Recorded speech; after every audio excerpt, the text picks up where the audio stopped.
Good morning, everybody. Good morning. I feel like I need more sleep since yesterday. Good afternoon, I mean.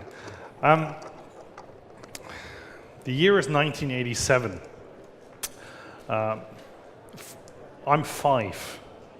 That's 30 years ago. Now, for some of you, that makes me very young, and for most of you, probably that makes me very old. But for all of us, that's 30 years ago. And it was a pretty depressing year. It was the height of the Cold War. Gorbachev was trying to reform the Soviet Union, and Reagan was halfway through his first term in the White House. But there was some good stuff, because we had The Living Daylights, the first of 2 James Bond movies with Timothy Dalton. And it had some amazing spyware equipment, including the Ghetto Blaster, which was a big ghetto blaster that could actually blast rockets. You know, come on, the cool stuff. Now, in the meantime, real spies had to do very different things. They had to pretty much sit in cars really close to the people that they were trying to spy on, recording those people using buttonhole cameras, pen cameras, pigeon cameras, pretty much anything small enough that you could fit a camera in. Because the thing at the time was that there was kind of a sudden miniaturization of technology happening that suddenly allowed you to bring microphones and cameras really close to the people that you were interested in, which was previously not possible. Now, if you're a spy and you're trying to make sure that nobody can spy on you, what do? You have 2 options. You can either hide what you have, or you can secure what you have. Now, hiding was easy, because the same technology that made everything possible to make everything small also allowed the idea of a microdot. Now, a microdot, you take one of these really tiny cameras, you would sneak in somewhere, and you would take a photo of a piece of paper or a document, and you would print that on a microfilm, which was about 1 millimeter by 1 millimeter. And under the right equipment, you could look at the document again. And what you would do is you would take this little bit of film and you would, say, take a postcard. You would cut the postcard open from the side, right? You put the film in.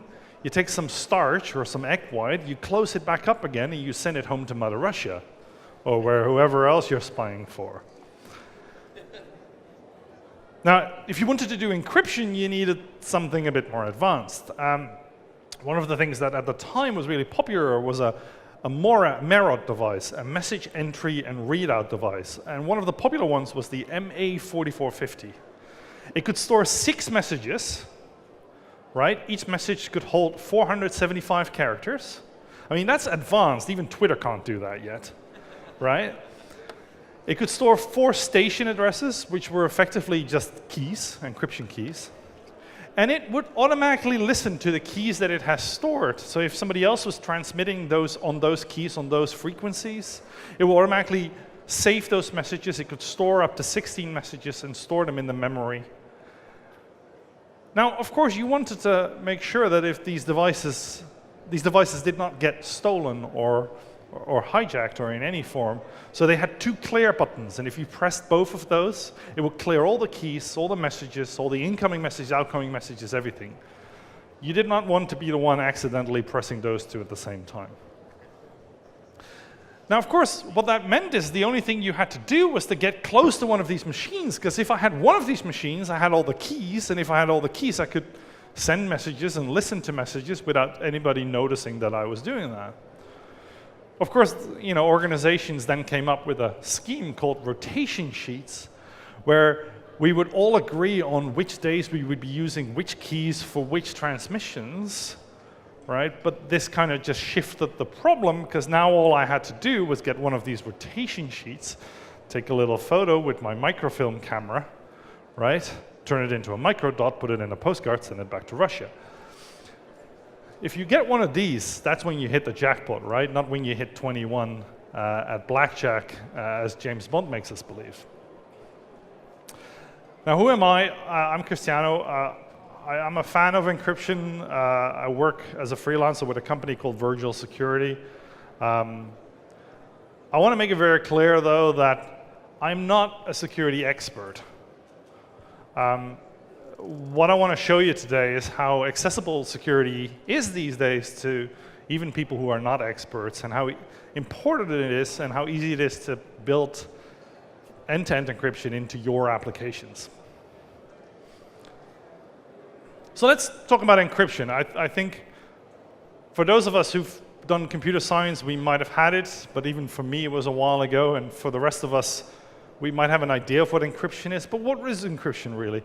Encryption, at the essence, encryption and compression, for example, have the same principles, and it's all about entropy.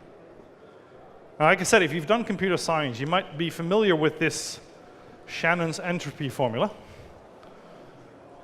We're not going to go into how you apply that. But what this basically does is this is a formula that takes any data set and says, OK, we're going to give a value between 0 and some upper limit, yeah, of how random this data is. Now, if we apply this to binary data, if I take a whole set of 1s and I run the entropy equation on it, I end up with about 0. If I say do half 1s, half 0s, I end up with an entropy of about 1. If I then, the maximum limit in this calculator, by the way, is 8. If I then, say, compress this with the RAR algorithm, I end up with about 5. And if I then use an encryption algorithm like TrueCrypt, which is known for generating completely, close to completely random data, I end up with about 7.8. So that's how you see that, encryption really is just removing information out of data by creating completely random data, seemingly random data, that we can't tell whether or not it contains any information. And what we really need to make that conversion is algorithms. And what we've learned over the past 30 years is that not all algorithms are the same. See, 1987 also saw the invention of RC4, the Rivers Cipher 4, named after Ron Rivers, who was one of the founders of RSA. The R in RSA is for Ron. And initially, it was an algorithm made and sold to governments and banks as a trade secret. But eventually, it was published in the 90s, and it made its way into technologies like WEP, WPA, the stuff we use for encrypting our Wi-Fi, BitTorrent, SSH, RDP, PDF, and Skype. And the way it works is very similar to those Merod machines, those army machines we talked about before, where each machine would have to have the same key, and we would send messages across, and we would be able to decrypt them on each side because we both knew on both the sending and receiving side what the messages were. Now, of course, that still left us with the same problem, which is that somebody could just spy on us, get one key, and intercept all the traffic. But let's take a step back and think about how likely it is that we are spied upon, right? In 1987, when we were talking to each other, a lot of it was verbal, right? If I was in a room with somebody and I was talking to them, if I'm in a room with you and I'm speaking to you, the chances of me being spied on are pretty low. Not necessarily because it is impossible, but because it is really hard for the government to spy on everybody, right? It's just really impractical. Now, the book 1984 kind of brought this idea of the government mainly being able to spy on us by turning us against each other, by having everybody spy on everybody. But what George Orwell didn't predict is technology, the internet. These days, if you go on the internet and you send a message over an Ethernet cable, that'll go around, and everybody on the same Ethernet loop can see the same message coming by. And that technology has been used by governments in the US and in many other countries to suddenly start spying on everybody because they can.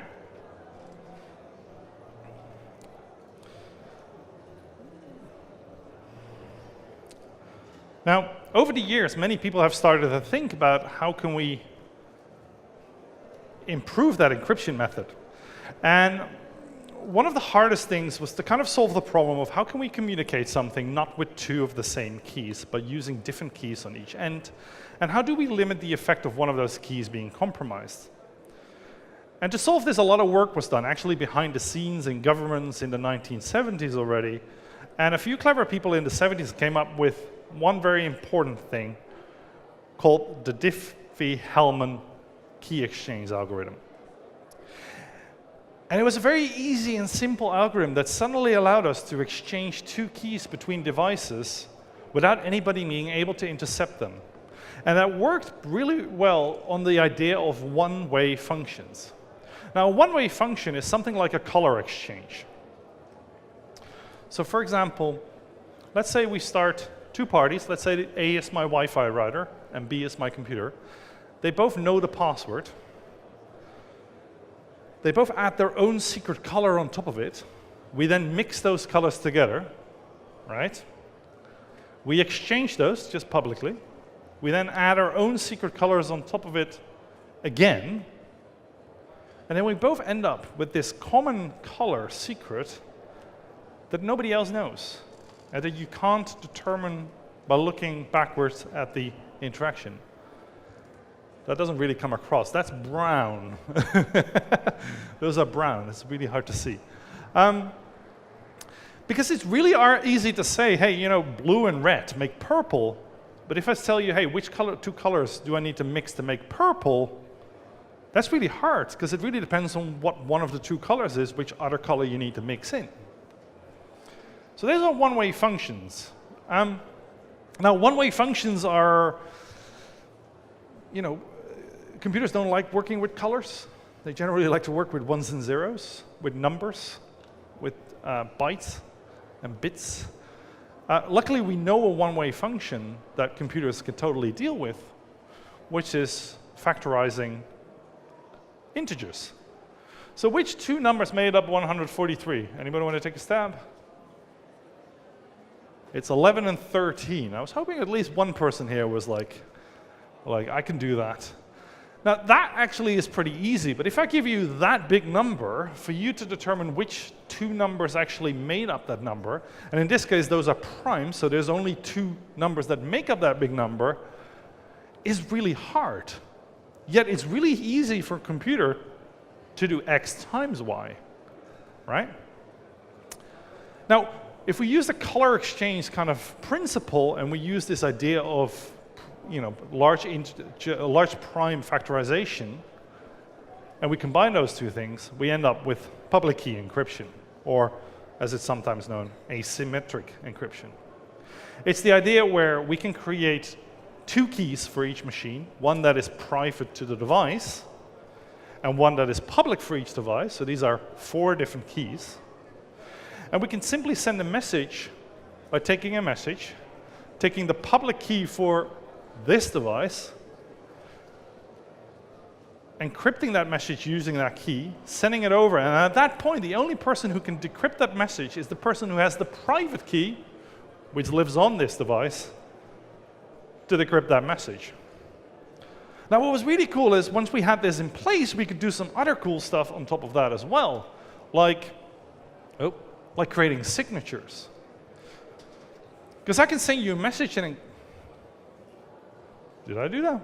There's somebody walk into the projector. Well done. It's kind of the opposite process, where we can take the private key for that first device and use it together with the message to kind of put a stamp on a message, much like we used to do with envelopes, where we would have like a bit of a wax stamp, and we had a king would have a very specific kind of metal or wooden stamp that they would put into the wax to show that they indeed had sent that message. We can do that same thing with the private key that lives on device 1, send it over, and then device number 2 could just use the public key that they can look up publicly for device number 2 to verify that that was indeed sent by device number 1. Now, these days, public key encryption, we have it everywhere, right?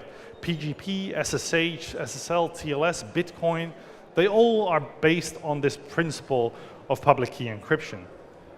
But there's still one problem that we haven't solved here, which is, how do I know that when you claim to have public key number 1, that you are indeed the owner of public key number 1? How do I know that? Now, in 1995, the same people at RSA started a new company across the hall, literally across the hall, called Digital Certificates International. You might know it better as VeriSign. And they were the first certificate authority. And a certificate authority is really simple. It's just somebody else signing your keys, putting a signature on your keys saying, look, I've verified that public key belongs, number 1 belongs to PayPal, and public key number 2 belongs to Microsoft. And the way they would do that is they would require those people requesting those certificates to send a lot of paperwork and prove that they indeed own those domains and that they are those people and that they are those companies, et cetera, et cetera. Now, if you're trying to set up an SSL certificate, which works a lot through the same principle, you used to have to go through all of those steps, right? Pay a lot of money, which would prove that your bank account belongs to you, prove your domain, probably prove your address, prove who you are, before you could get an SSL certificate. Yet, things like Firesheep. Anybody here remember Firesheep? Yeah, it was a Firefox extension which came out many, many years ago, which allowed you to just hijack sessions by people using sites without HTTPS. And Facebook used to be accessible without using HTTPS. So you were able to just pick up those cookies out of the Wi-Fi and go, great, I'm going to pretend to be Dan over here and post some stuff on his Facebook that he isn't too happy about. Now suddenly, that abuse suddenly made it that HTTPS had to be not just on your banking and your government, but it was required everywhere. Yet the process for it was still based around this 1995 principle of proving who you are. Now in comes Let's Encrypt. Let's Encrypt suddenly turns that whole process into one simple shell command that uses a challenge and a response to just verify that you own that domain. Because if you can point a DNS, your DNS at your server, then you pretty much can prove that your domain belongs to you. So if you run that script on that server, you can get a free SSL certificate, not within 2 days for $100, but within about 15 seconds for free.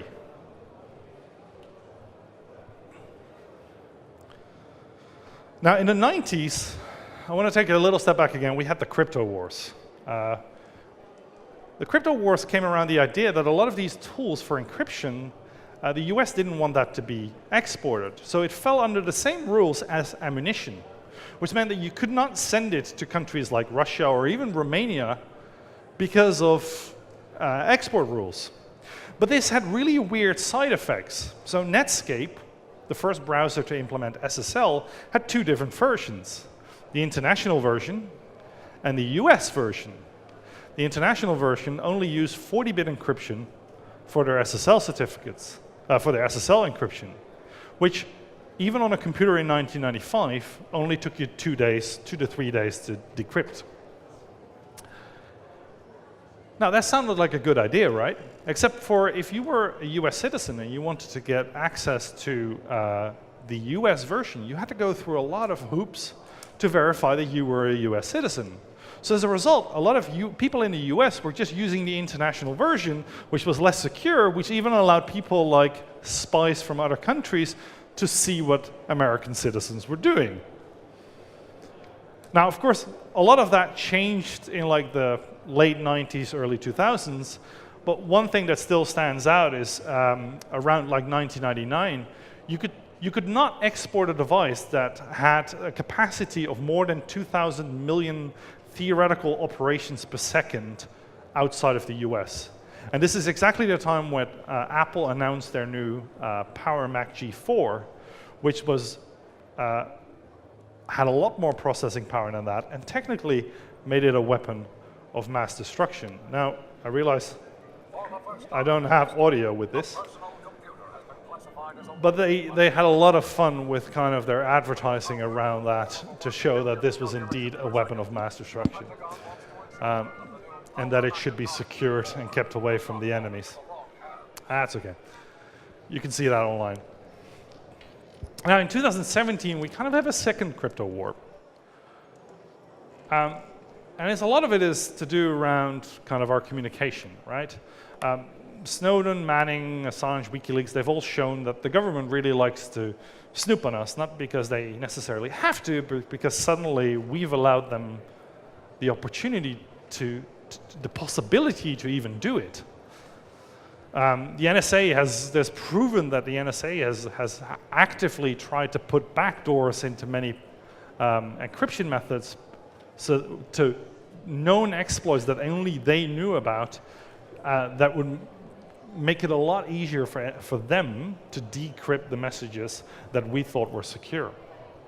And on the flip side, we've seen requests for increased law enforcement. I live in the UK, and every time something happens, we get these kind of messages where either the Prime Minister or the Minister wants us to allow access to all of our messages because of security. And as a result, a lot of people have resorted to chat apps that allow full end-to-end encryption. Yet, if you look at it, a lot of them are not quite the same. Some of them provide end-to-end encryption in very different ways than others do. This is from EFF. This is a list just showing you how they encrypt and to what level. It's a very useful table. It's pretty much just Signal and Whisper system that I think this is a pretty old post that came out on top of at that time. Now, I've been working with Virgil. They recognize that there's a lot of us who already have chat in our applications, right? Let's say you are a shop, and you might already have a system that allows a buyer and a seller to communicate with each other. And what if you want to recuse yourself and say, look, I don't want to have to store these, I don't want to be able to read these messages, I just want these messages to be fully end-to-end encrypted. So what do? They just have simple SDKs. This is some JavaScript to create a new key, save it, so you would save that in the browser or on a mobile phone. That private key would be stored there.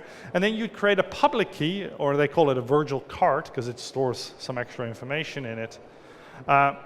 You create that, send that to the server, to your server. Then from your server, you would kind of sign it and publish it to Virgil, allowing anybody to look up anybody's public Virgil cart.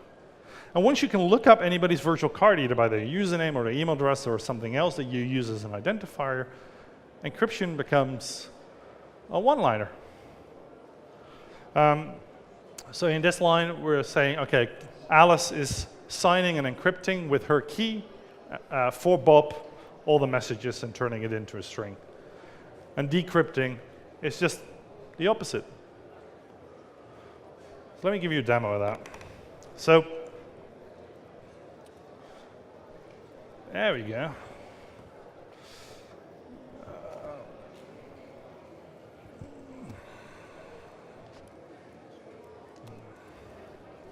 Of course, it's not switching to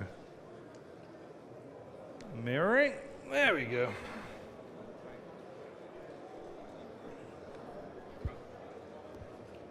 Okay. So we have two people trying to chat here, Alice and Bob. Alice is on the left, Bob is on the right, and they're wondering whether or not the messages they're trying to send, whether or not those are encrypted. Now, if we go to our, this is just a simple, simple Rails app. If we go into the Rails app, you can see that if I pull up the messages, we can just see that the content is just in there. Hey, is this chat encrypted? So the server right now has all the content in it unencrypted, which is really a problem for, for so many different reasons. I'm going to just delete them. And in this app, I mean, it's all JavaScript at the front end. They've already kind of created keys and loaded them, etc. All we really need to do is now just to replace this where we just pass in a message to the server. We just use the key, sign it, use the cards, and then send that to the server. And on the other end, in the decrypt method, we actually just need to, we're going to decrypt the message using our key again, decrypt and verify using the cards for the sender. Now if we now switch to our JavaScript, we'll see that our app, we'll see that it's empty. I can send a message, and you can see that came through. Now it's decrypted on both sides, but again, if we go to the server, if we now pull up the same data, I can actually just pluck the content. So just base64 encoded buffer strings of encrypted data. So nobody on the server can ever know what the clients are saying, and it's all done just client-side decryption and encryption. It's pretty straightforward. Let me switch back to this. Let's, there we go. Cool. That's virtual security. It's really that easy. It's about 4 lines of code to add encryption to your app. They also have a really cool demo where they show you how to integrate virtual security with Twilio, Twilio's IP messaging. That's who they are. Now, I want to close off and look at kind of the future of encryption, right? Let's think about 2047. I'd be 65. I think I'd like to be retiring by then. What will encryption look like then, right? We can go 2 ways. We can go either total security or total privacy. Total security is pretty much where all of our communication needs to happen in the public. Nothing should be able to be secret. Now, beside this being really impractical, it's also really scary. Our opinions differ, and our opinions differ over time. Things that are acceptable now were not acceptable 60 years ago. Being gay was not acceptable 60 years ago in the US. It's still not acceptable in some countries in the world today. Yet on the flip side, total privacy is just about as impractical. Quite often we don't need total privacy. We just need enough privacy to keep passerbys from snooping on what we're doing. Yet the other problem with total privacy is that total privacy is really hard to achieve. Not because we don't have the technology, but because in the end, we're humans trying to implement technology. Target, a big retailer in the US a few years ago, had a massive leak. They leaked a lot of credit card data, not because their SSL certificates were insecure or expired or anything like that, but because somebody pretended to be from the air conditioning company, went into the company, into their headquarters, and stuck a USB stick in one of their servers and managed to get a lot of data out. It's the idea of slingshot security. It's where once I'm over the fence, even however strong your fence is, I'm in and I can get your data. Now, what I personally find interesting is the idea of quantum computing. It might sound like a dream that's so far away, but there's plenty of interesting stuff happening there. See, quantum computing, it's already being offered by companies like IBM and Microsoft, and it's not very powerful yet, but it's coming there. And what quantum computers are really good at is solving complex problems that normal computers are really bad at, like large integer factorization. What do we recognize that from? Oh yeah, that's the stuff we use for public key encryption. Yet, quantum computing can also give us the tools again to fix encryption for kind of a post-quantum computing era. And the idea there is that we can use quantum key exchange to exchange keys for symmetric key encryption. That's the stuff I talked about with the mirrored machines where each device had the same key.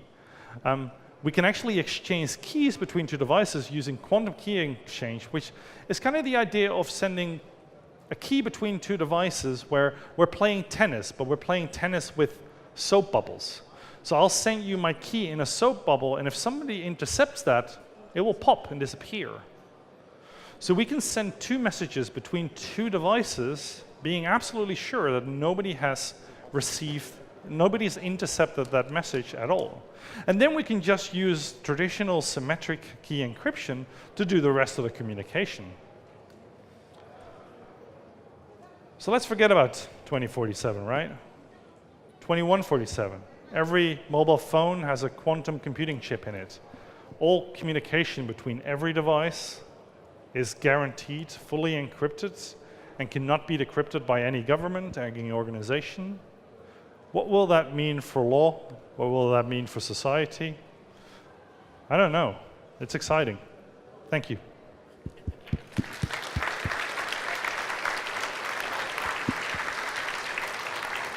Thank you so much, Cristiano. Unfortunately, we run out of time, but I do invite you to stay along the networking area and do ask questions. And I hope after this talk, more and more people will use encryption more.